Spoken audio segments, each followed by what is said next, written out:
क्या आप hair transplant कराना चाहते हैं बट उसकी अलग अलग कॉस्ट से कंफ्यूज हैं? क्या आप जानना चाहते हैं कि हेयर ट्रांसप्लांट की कॉस्ट क्या है और ये कैसे तय होगी? तो इस वीडियो के माध्यम से हम आपको हेयर ट्रांसप्लांट की कॉस्ट के बारे में कुछ महत्वपूर्ण जानकारियां देंगे। दोस्तों, hair transplant time, money and efforts का एक बड़ा इन्वेस्टमेंट है, क्योंकि कई सारे लोग हेयर ट्रांसप्लांट कराने से झिझकते हैं या कतराते हैं। कई पेशेंट्स कमेंट्स या दूसरे सोशल मीडिया प्लेटफॉर्म पर हेयर ट्रांसप्लांट की कॉस्ट अक्सर पूछते हैं, बट इस प्रश्न का कोई वन वर्ड आंसर नहीं है। इससे पहले हम हेयर ट्रांसप्लांट की कॉस्ट के बारे में जाने, हम ये समझते हैं कि हेयर ट्रांसप्लांट की कॉस्ट किन किन फैक्टर पर आधारित होती है। सबसे पहला फैक्टर है हेयर ट्रांसप्लांट सर्जन की योग्यता और उसका एक्सपीरियंस। हेयर ट्रांसप्लांट सर्जरी सिर्फ प्लास्टिक सर्जन या डर्मेटोलॉजिस्ट ही प्रॉपर वे में कर सकते हैं। एक क्वालिफाइड सर्जन आपके फेस, आपकी एज और आपके डोनर एरिया के कैरेक्टरिस्टिक्स के हिसाब से आपकी हेयर लाइन डिजाइन कर पाते हैं। इससे भी महत्वपूर्ण ये है कि अगर आपके रेसिपिएंट एरिया में कुछ बाल हैं और आप हेयर ट्रांसप्लांट कराना चाहते हैं, तो एक एक्सपीरियंस डॉक्टर ही आपके एग्जिस्टिंग हेयर, अगर उनकी क्वालिटी अच्छी है, तो उनको बिना डैमेज करे वहाँ पर नए ग्राफ्ट लगा सकता है। उसका सही डिस्ट्रीब्यूशन, एंगल और डायरेक्शन तय कर पाएगा, जिससे आपको एक नेचुरल लुक मिल सकता है। क्योंकि हेयर ट्रांसप्लांट सर्जन के पास साइंटिफिक नॉलेज होती है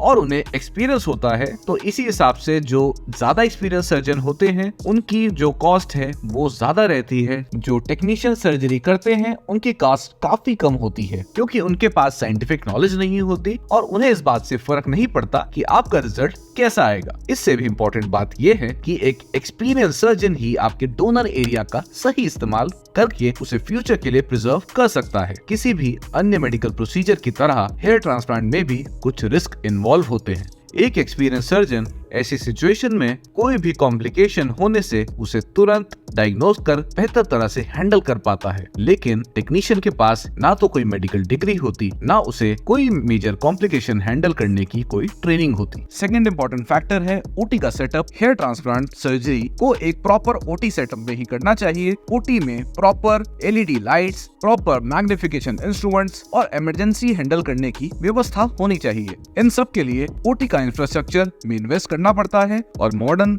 इंफ्रास्ट्रक्चर भी हेयर ट्रांसप्लांट की कॉस्ट में अपना रोल निभाता है। तीसरा फैक्टर है क्वालिटी इंस्ट्रूमेंटेशन। एफयूई के जो मॉडिफिकेशंस हैं, उसमें सर्जरी के प्रिसीजन के लिए हाई क्वालिटी इंस्ट्रूमेंट यूज करने पड़ते हैं। उदाहरण की तरह अगर हम जापानीज मेड 0.8 mm पंचेस का इस्तेमाल करते हैं, ये काफी शार्प होते हैं, प्रिसाइज होते हैं और इन्हें इम्पोर्ट करना पड़ता है। इससे भी महत्वपूर्ण बात यह है कि एक पंच एक ही पेशेंट पर यूज करना होता है। बहुत सारी जगह पंचेस को मल्टीपल पेशेंट्स में यूज किया जाता है। इससे हेयर ट्रांसप्लांट की कॉस्ट तो कम होती है, परंतु इससे सर्जरी का प्रिसीजन अच्छा नहीं आ पाता। चौथा इंपॉर्टेंट फैक्टर है टेक्निकल टीम। जैसे कि आप जानते हैं, हेयर ट्रांसप्लांट एक बहुत ही हेक्टिक और लंबा प्रोसीजर है और पूरी सर्जरी कोई एक पर्सन नहीं कर सकता और क्लिनिकल टीम की जरूरत पड़ती है। परंतु इसके विपरीत, जहां एक या दो लोग पूरी सर्जरी करते हैं, वह इसको जल्दी ही कंप्लीट करना चाहेंगे। सर्जरी के लिए जो फ्रीलांसिंग टीम्स, जो डॉक्टर्स बुलवाते हैं, उन्हें हेयर ट्रांसप्लांट के रिजल्ट से कोई लेना देना नहीं होता। परंतु हमारे यहाँ ये सर्जरी पूरी ये टीम परफॉर्म करती है और स्पेशलिस्ट अपना पूरा टाइम इसमें पेशेंट को दे पाते हैं। हमारे क्लिनिक की टीम में प्लास्टिक सर्जन्स, डर्मेटोलॉजिस्ट, डर्मेटोपैथोलॉजिस्ट, एनेस्थीसियोलॉजिस्ट मिलजुल के काम करते हैं। तो ये कुछ महत्वपूर्ण फैक्टर्स थे जो आपके हेयर ट्रांसप्लांट की कॉस्ट को